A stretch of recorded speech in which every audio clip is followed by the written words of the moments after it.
In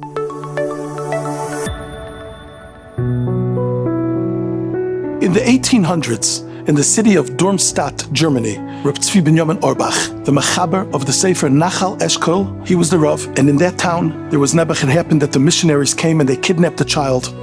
This child was taken to the monastery, and the parents, of course, the devastated parents, tried very hard to get him back. The monastery priests and monks said all types of denials. If he comes on his own volition to the religion of peace and love, why would we deprive him? They would not let go. Time passed, months, maybe years. Finally, there was one judge who was a little sympathetic to the situation. He listened to both sides, and he told the parents, I'm willing to give you a chance. You could spend 5 minutes with your child in the monastery, and if you could convince him to come after you, it'll be proof that he was forced to come. The parents realized that since he had been brainwashed by the church, what are they going to do? What could they tell him in 5 minutes? They went to the Nachal Eshkol, and the Nachal Eshkol thought for a minute, and he said, let me go with you, you say nothing. They came to the appointed place near the monastery. They walked into the big room, and they see their child come out flanked by the priests and monks, his mentors. He has a sneering look on his face, and they start to cry. In walks the Nachal Eshkol dressed in his Yom Kippur outfit. He was wearing a long kittel, a talis, and he was wearing his white kappel.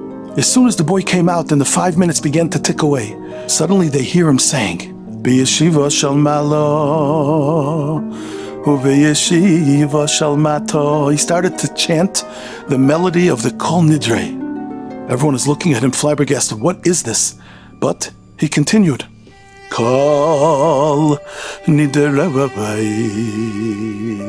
And he sings along, and the child is looking. He knows he has to stay there. This sneering look on his face began to change a little bit. He began to look serious. Miyom Kippurim zeh ad Yom Kippurim. And the child begins to show tears at the edge of his eyes. He continues the Kol Nidrei chanting, Ushavu asana the child began to cry, and the Nachal Eshkol says to him, what do you choose? Would you like to choose Olam Hazeh and Olam Haba and come home, or would you like to stay here captive? The child ran into his mother's arms. Take me home where I heard this beautiful Niggun. Please, I want to come home to your house.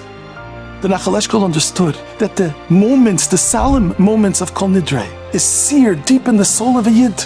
And he knew that if he'd awaken it, all of the material glamour would fade away, and he'd be able to get the child back. Yosef HaTzadik did the same thing. He was able to reawaken the memory of the Shechina by the memory of his father. We all have our Har Sinai moments, the impressions. When those we awaken, we are able to reawaken ourselves and fight the Yetzer. It empowers us to feel the absolute truth, and then the taiva melts away in emptiness and disgust. These are the moments that help us always fight and conquer the Yetzer.